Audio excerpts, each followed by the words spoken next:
चलिए हम लोग पेपर 1 शुरू करेंगे। पेपर 1 का मैथमेटिकल फिजिक्स पार्ट हम लोग शुरू करेंगे। लास्ट क्लास में इसका डिस्कशन किए थे। आज हम लोग मैथमेटिकल फिजिक्स शुरू करेंगे, ठीक है। पहले आपको बता दें कि हम लोग शुरू क्या करने वाले हैं। आज हम लोग शुरू करेंगे मैथमेटिकल फिजिक्स, जो कि अगर इसमें 3 पेपर पढ़ना है, इसमें पहला पेपर है मैथमेटिकल फिजिक्स हम लोग पढ़ना। मैथमेटिकल फिजिक्स में आज कौन कौन सा टॉपिक हम लोग कवर करेंगे। हम लोग तीन टॉपिक कवर करने की कोशिश करेंगे, देखते हैं कितना दूर तक जा पाते हैं हम लोग। सबसे पहले हम शुरू करेंगे पीरियोडिक फंक्शन क्या होता है। आज हम समझने की कोशिश करेंगे पीरियोडिक फंक्शन। सेकेंड हम लोग समझने की कोशिश करेंगे पीरियोडिक फंक्शन का प्रॉपर्टीज ऑफ पीरियोडिक फंक्शन, है ना। सेकेंड, इसका 4 प्रॉपर्टीज हैं। Properties of periodic function, properties of periodic function हम समझेंगे। थर्ड पॉइंट हम लोग जानने की कोशिश करेंगे वो है फूरियर सीरीज क्या होता है। फूरियर सीरीज क्या होता है, ठीक है। और फूरियर सीरीज के बाद चौथा नंबर आज जानने का हम लोग कोशिश करेंगे वो है डिरिचलेट कंडीशन, ठीक है। Dirichlet condition for Fourier series, Fourier series, Dirichlet condition for Fourier series, ठीक है। पांचवा है जो आज हम लोग नहीं कर पाएंगे, डिटर्मिनेशन ऑफ, देखेंगे आप लोग कितना देर तक पैसेंस रख पाते हैं। Determination of Fourier coefficient, Fourier coefficient, ये हमको कम ही आशा का आज हम लोग कंप्लीट कर पाएंगे। डिटर्मिनेशन ऑफ फूरियर कोफिशिएंट समझाने की कोशिश करेंगे, ठीक है। तो ये कुल मिला कितने टॉपिक हैं, जिसमें कि हम लोग आज पहला टॉपिक शुरू करने की कोशिश करते हैं ना। चलिए, इसका नोट्स आप लोग को हम भेज भी देंगे, जो हम पढ़ाएंगे सारा चीज आपको पीडीएफ फाइल बना के भेज देंगे। इवेंट की जो रिकॉर्डिंग है वो भी आपको यूट्यूब पे मिल जाएगा। तो हम लोग शुरुआत करते हैं पीरियोडिक फंक्शन से, ठीक है। टाइम वेस्ट नहीं करते हैं, सीधे बात करते हैं हम लोग पीरियोडिक फंक्शन। आपके सिलेबस में साफ लिखा हुआ कि आप लोग को पीरियोडिक फंक्शन पढ़ना है, ठीक है। हम लोग बात करेंगे पीरियोडिक फंक्शन का। पीरियोडिक फंक्शन बहुत ही सिंपल लैंग्वेज में, ये इतना रिपीट क्यों हो रहा भाई।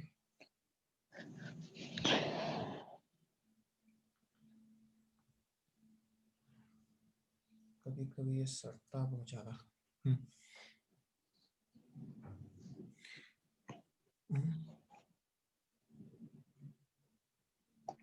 क्या हो गया।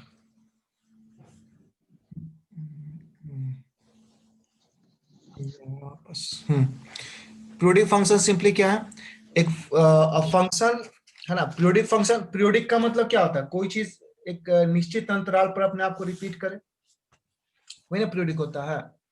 तो बहुत ही सिंपल लैंग्वेज में, जैसे कि पीरियोडिक मोशन में पढ़ते हैं, बहुत ही बेसिक सी चीज है जो हम लोग 11th-12th में पढ़ते आए हैं। पीरियोडिक मोशन जो होता है, अर्थ का रोटेशन सन के अराउंड पीरियोडिक नेचर का होता है ना। मून का मोशन अर्थ के अराउंड पीरियोडिक नेचर का होता है। हैंड ऑफ क्लॉक जो होते हैं बच्चा लोग को समझाते हैं, आप लोग ये सब जानते ही हैं। तीसरे हम लोग सिर्फ मैथमेटिकल फॉर्म में बात करेंगे। पीरियोडिक फंक्शन क्या है, a function said to be, इसका थोड़ा डिफिनेशन लिख देते हैं। A function, function is short में हम ऐसे लिख रहे हैं ना, कोई दिक्कत नहीं है। A function is said to be, said to be periodic. So exam में आप लोग को लिखना पड़ेगा पीरियोडिक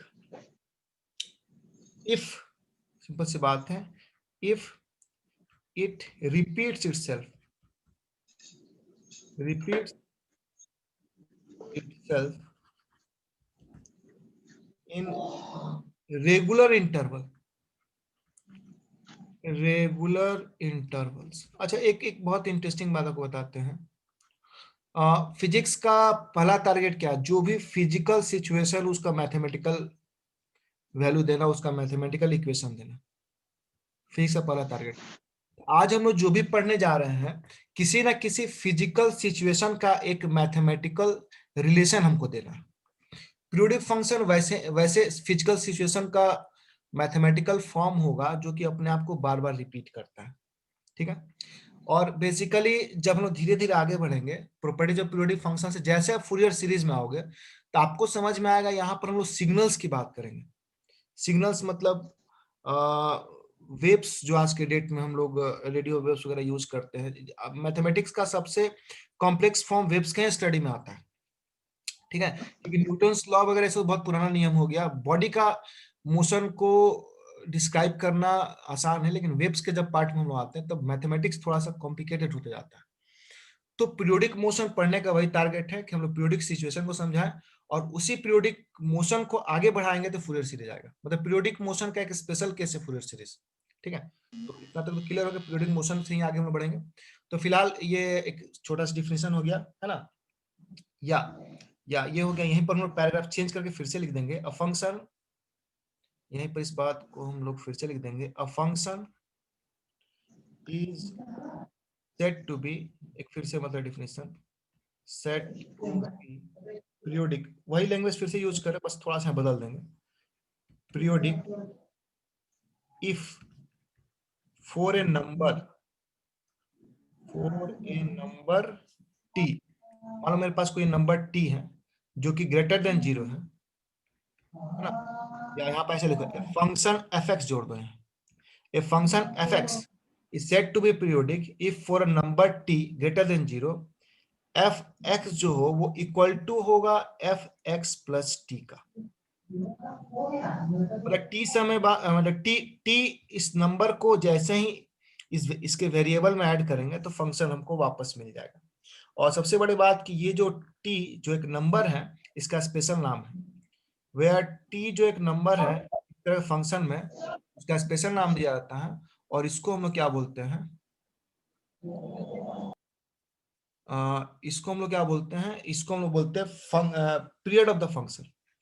इसको सिंपली हम लोग कहते हैं period of the function, period of the function. अच्छा, एक और बात, पीरियड ऑफ फंक्शन इसको बोलते हैं। एक और बात, दैट इज इसका मतलब क्या है, फंक्शन अपने आप को बार बार रिपीट करेगा टी इंटरवल पर। मतलब एफ एक्स है, F x x plus T पर अपने आप को रिपीट करेगा, फिर ये फंक्शन अपने आप को फिर रिपीट करेगा अगला टी पीरियड में, मतलब अगला टी समय के बाद।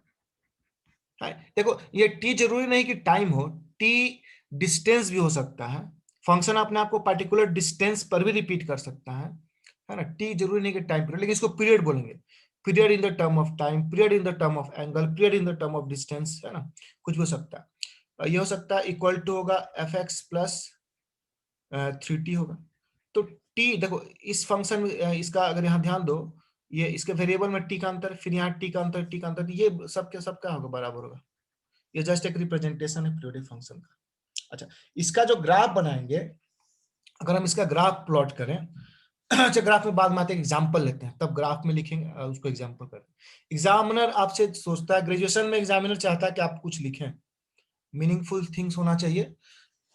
फिजिक्स में लैंग्वेज बहुत ज्यादा लिखने की जरूरत नहीं है, डिफिनेशन लिखा जाता है और मैथ्स पूरा होना चाहिए, ठीक है। एग्जाम्पल के तौर पर एक एग्जाम्पल देते हैं। एग्जाम्पल है कि sine and cosine, sine and cosine function are periodic. Example के तौर पर आर पीरियोडिक, जब पीरियोडिक है तो कुछ पीरियड भी होगा, विथ पीरियड 2 पाई। देखिए यहाँ पर पीरियड टाइम नहीं, एंगल आ गया, मतलब ये जो साइन कोसाइन फंक्शन है अपने आप को 2 पाई एंगल पर रिपीट करता है। आपको बताए थे कि ये टी का मतलब पीरियड है, मतलब सोच के लग रहा है कोई टाइम है, टाइम नहीं, जरूरी नहीं टाइम में हो, ये अपने आप को बार ये कुछ भी हो सकता है ना। तो दैट इज क्या, इसका क्या मतलब है, दैट इज साइन एक्स जो है वो इक्वल टू होगा क्या, साइन एक्स प्लस 2 पाई। अच्छा हम यहाँ एक्स लिख दिया इसलिए बहुत बढ़िया नहीं लग रहा, आप इसको थीटा करिए ताकि लगे कि नहीं ये हम लोग एंगल की बात करें, ताकि ये कंफ्यूजन ना रह जाए बाद में कि भाई एंगल पीरियड का यहाँ theta equal to sine theta plus 2 pi. Cos के लिए भी वही चीज होगा, है ना, 2 पाई होगा, फिर 2 पाई आगे बढ़ जाओ, साइन थीटा प्लस 4 पाई, ये अपने आप को बार बार क्या करेगा, रिपीट करेगा, ठीक है, ये चलता ही जाएगा। अच्छा, एक और बात देखिए, अगर इसका हम ग्राफ प्लॉट करें, ठीक है, अगर इसका हम ग्राफ प्लॉट करें तो ग्राफ देखिए कैसा बनेगा, जरा इसका ग्राफ हम प्लॉट करते हैं। इसका जरा सा एग्जाम में आप ग्राफ जरूर प्लॉट करिएगा, इससे थोड़ा इंप्रेशन बनता है, नंबर भी आता है ना, और अभी तो एग्जामिनेशन पॉइंट ऑफ व्यू से ही हम लोग को पढ़ना है। तो अगर हम लोग यहाँ पर एक ग्राफ प्लॉट करते हैं, एग्जाम में ग्राफ जरूर प्लॉट करेंगे हम लोग। मेरा ग्राफ तो बहुत बढ़िया नहीं बनेगा, लेकिन फिर भी कोशिश करते हैं। ये एक हम वेव बनाने की कोशिश करते हैं यहाँ, हाँ ये 3 और ये लगभग ठीक ही जा रहा है। अरे वाह, ठीक ही लग रहा है, बहुत खराब नहीं है। ये आपका हो गया fx, ये अगर टी लोगे, जो भी लो, थीटा लो, थीटा लेना तो थीटा लो, इधर थीटा लो, इधर थीटा लो। एफ थीटा और थीटा का बना रहे हैं हम, है ना, एफ थीटा और थीटा का बना रहे हैं। एफ थीटा मतलब साइन थीटा का बना रहे हैं, एक तरह समझ लो। तो ये अगर 0 है तो ये तो सब लोग जान रहा है, ये पाई है, ये क्या है 2 पाई है, ये पाई है, फिर ये 2 पाई है, और आगे बताइए, इधर भी आइएगा तो ये माइनस पाई होगा, तो यहाँ पर क्या होगा, ये पाई होगा, तो यहाँ पर क्या हो जाएगा 2 पाई हो जाएगा,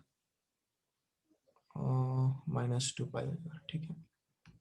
2 पाई पर रिपीट कर रहा, तो यहाँ से क्या निकल के आ रहा, यहाँ पर क्या निकल के आ रहा है, यहाँ पे इस बात को लिखेंगे, the the graph of periodic function, इस ग्राफ से जो निकल कर लिखते हैं, the graph of periodic function shows translational symmetry,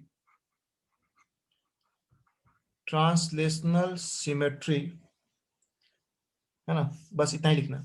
translational symmetry मतलब बराबर इंटरवल पर आपको एक सिचुएशन मिलेगा। आप देखिए, अगर आप बराबर इंटरवल पर जाए, मतलब 2 पाई, हम लोग 2 पाई इंटरवल माने हुए हैं, तो 2 पाई इंटरवल पर जाइए, बार बार इक्वल वैल्यू मिलेगा और एक तरह का शेप मिलेगा। आप देखिए, यहां से 2 पाई आइए, एक क्रस्ट एक ट्रफ, यहाँ 2 पाई है, फिर यहाँ से 2 पाई आगे जाइए, हमारे यहाँ 4 पाई पर आ रहा है ना। तो ट्रांसलेशनल सिमेट्री मतलब यहां से यहां आने में जैसा स्थिति होगा, फिर अगला 2 पाई में वैसा ही स्थिति, ट्रांसलेट करना, आगे बढ़ना। तो अगर ग्राफ पे आप मूव करिएगा, देखिए एक क्रस्ट एक ट्रफ, फिर 2 पाई, ये लाइन लिखने से थोड़ा बढ़िया रहता है, इंप्रेशन अच्छा जाता है। यहाँ भी आप ऐसे लिख सकते हैं, ये 2 पाई है, ये -4 पाई यहाँ आ जाएगा, है ना। तो ट्रांसलेशन सिमेट्री शो करता है ग्राफ, मतलब ग्राफ अपने आप को, अपने ही शेप को बार बार रिपीट करता है इस पर्टिकुलर इंटरवल पर, ठीक है। तो ये पूरी रहा आपके पीरियोडिक फंक्शन के बारे में, बहुत बेसिक सा जानकारी रहा, है ना। तो इतना काफी होगा। अब हम लोग सीधे चलते हैं नेक्स्ट टॉपिक पर। नेक्स्ट टॉपिक इसी से रिलेटेड है, आपको हम लिखे हुए थे, अगर ऊपर आप लोग देखें क्या क्या था हम लोग को। तो पहला हम लोग पढ़े थे पीरियोडिक फंक्शन, ये खत्म हो गया। दूसरा हम लोग पढ़ना प्रॉपर्टीज ऑफ पीरियोडिक फंक्शन, ठीक है। प्रॉपर्टीज ऑफ पीरियोडिक फंक्शन हम लोग चलते हैं, सीधे आते हैं प्रॉपर्टीज ऑफ पीरियोडिक फंक्शन, ठीक है। तो हम लोग बात करेंगे प्रॉपर्टीज ऑफ, थोड़ा सा कलर चेंज कर लेते हैं, अच्छा लगेगा, है ना। हम लोग बात करेंगे, अरे लाल लेते हैं, बहुत छोटा सा लाल बनता है ये। Anyway, properties of periodic function की बात करेंगे। प्रॉपर्टीज ऑफ पीरियोडिक फंक्शन, ये एग्जाम में आप लिखिएगा। एग्जाम में जितना अच्छा नोट्स को थोड़ा लंबा बनाए, जितना हाथ चलता है उतना नंबर आता है। ग्रेजुएशन का एग्जाम ऐसे ही होता है। देखिए पहला प्रॉपर्टी है, the integral of periodic function does not change its value, है ना, if the range of integration is equal to its period, है ना। मतलब मान ले आपके पास ये, इसको हम नीचे डिस्क्राइब करेंगे। मान लीजिए एक आपके पास एक इंटीग्रेशन है एक पीरियोडिक फंक्शन का, ये एक पीरियोडिक फंक्शन है जिसका आप इंटीग्रेशन कर रहे हैं, और सपोज करो इस fx फंक्शन का पीरियड t है। तो अगर आप इसके रेंज को चेंज करें t से, ठीक है, इसके रेंज में इंक्रीमेंट करें t से, मान लो दोनों, मतलब इसका जो अपर लिमिट लोअर लिमिट में अगर टी का चेंज करें, तो आपके फंक्शन के इंटीग्रेशन में कोई भी चेंज नहीं आएगा, ठीक है। वही इसी बात को लिखते हैं कि इंटीग्रल ऑफ पीरियोडिक फंक्शन, है ना। इसको लैंग्वेज क्या करें, इसका लैंग्वेज लिख दें कि मैथ से काम चल जाएगा, क्या बोलते हैं आप लोग, बोलिए। सर लिख दीजिए। अच्छा सर चलो, लैंग्वेज लिख दीजिएगा। क्या बोले, बोलो। लैंग्वेज लिख दीजिएगा सर। अच्छा अच्छा, चलो लैंग्वेज लिख देते हैं। क्या धनेश्वर कुछ बोल रहे थे क्या? सर बोल रहे थे ना लैंग्वेज डिफाइन कर दीजिएगा। अच्छा, लैंग्वेज लिख देना, वो छोटा सा है, लिख देते हैं। बाकी आप लोग बढ़ा चढ़ा के लिख सकते हैं। सिंपल सी बात है कि इंटीग्रल ऑफ पीरियोडिक फंक्शन, यहाँ देखो, इसको एक तरह से इंटीग्रल है, integral of periodic function, integral of periodic function does not change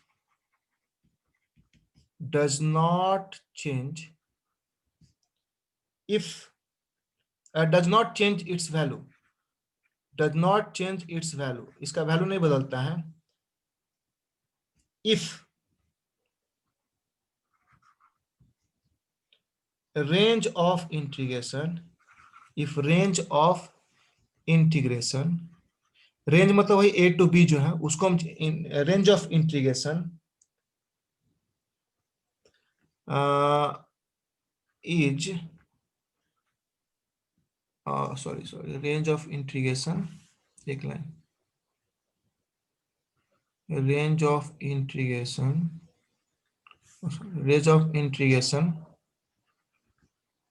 changes by period of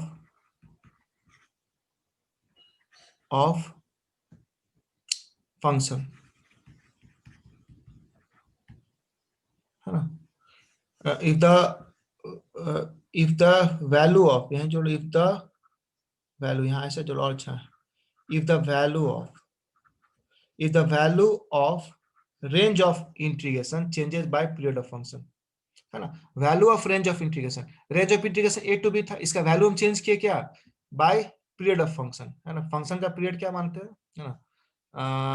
यहाँ पर एक चीज देख देंगे, वेयर t क्या है, पीरियड ऑफ फंक्शन है, इसमें जोड़ देंगे t क्या है, पीरियड ऑफ फंक्शन है। चलो ठीक है, पेन से थोड़ा लिखने में दिक्कत होता है, इसलिए थोड़ा सा हैंडराइटिंग बहुत बढ़िया नहीं बनता, लेकिन अंदाजा लगा सकते हो क्या क्या लिखा हुआ। पहला बात क्लियर हो गया, ठीक है।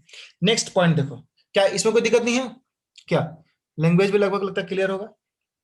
नेक्स्ट देख लो, नेक्स्ट है अगर हम लोग वेरिएबल को भी चेंज कर दे, मतलब मान लो हमारे पास इंटीग्रेशन है a to b F x D x है, अगर हम लोग इसका जो वेरिएबल है इसको भी चेंज कर दें, मतलब ये तो चेंज करें ही, इसका रेंज चेंज करें, साथ में इसके वेरिएबल को भी अगर पीरियड से हम चेंज कर दें, तभी इंटीग्रेशन में कोई फर्क नहीं पड़ता है, ठीक है।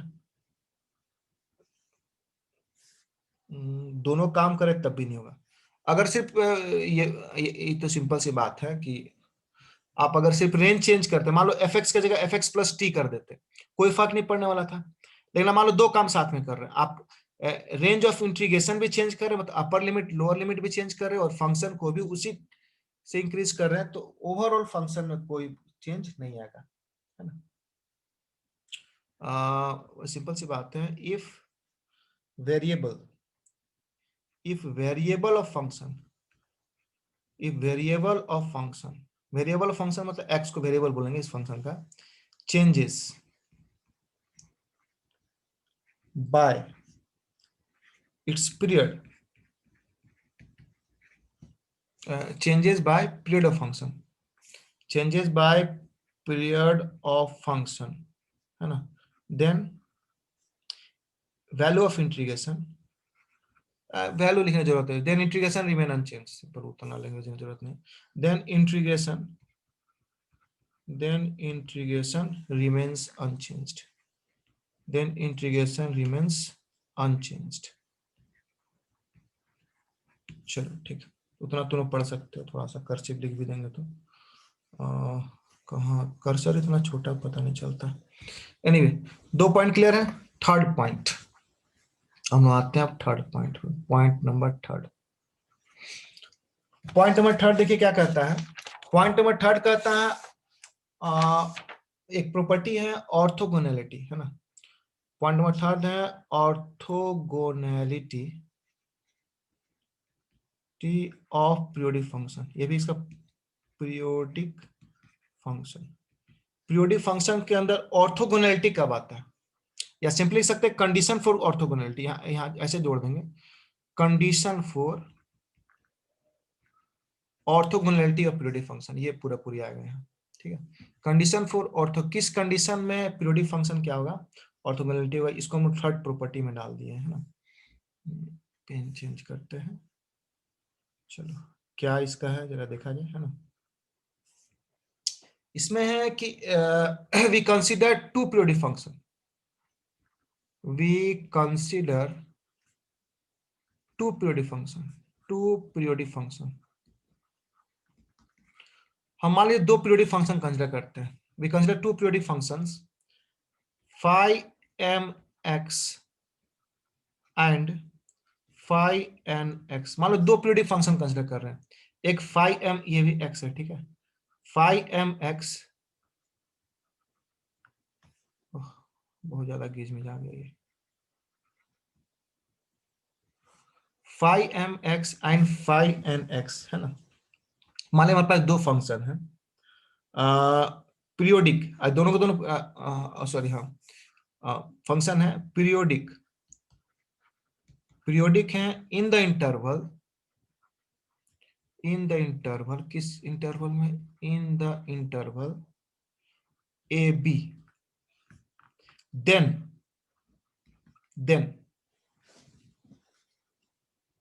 है ना, ओ सॉरी देन नहीं लिखे,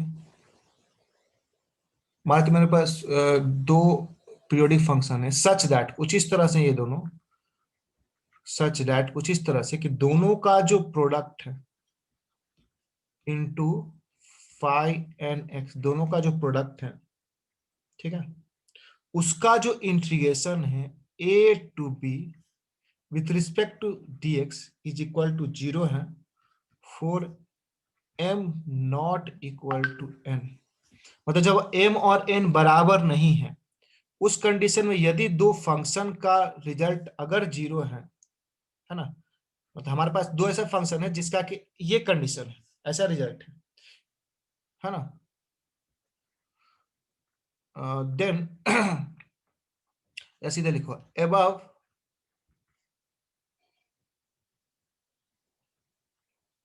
two periodic functions, periodic functions are said to be above two periodic functions are said to be orthogonal, orthogonal,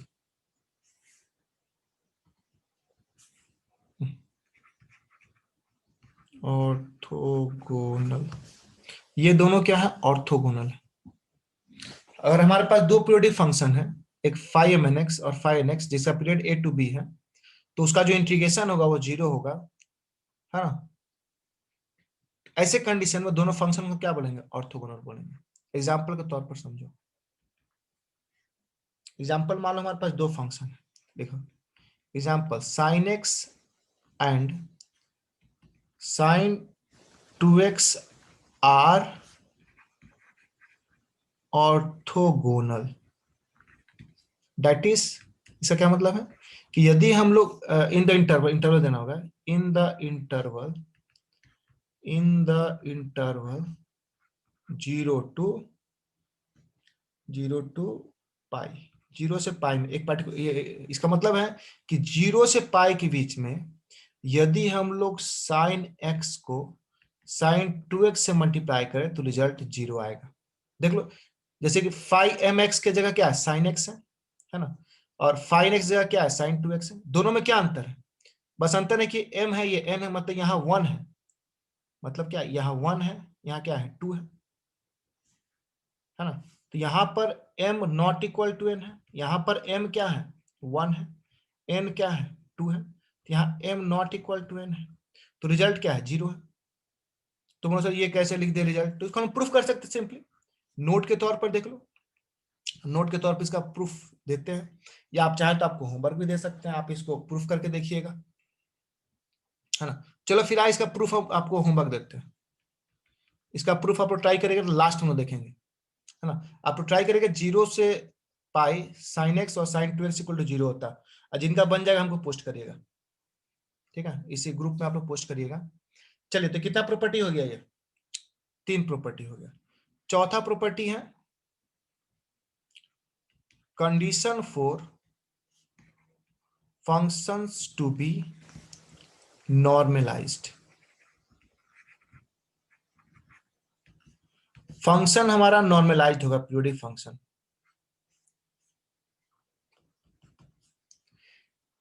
if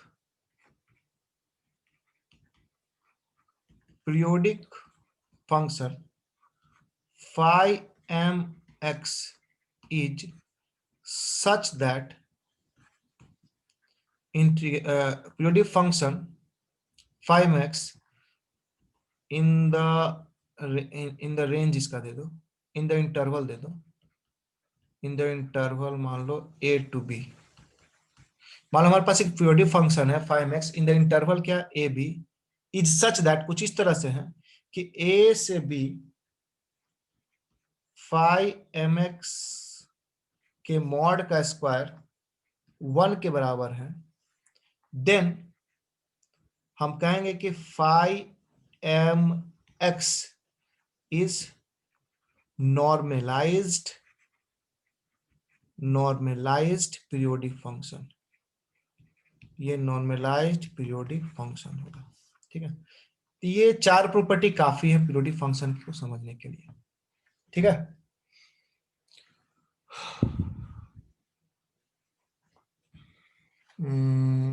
थोड़ा देर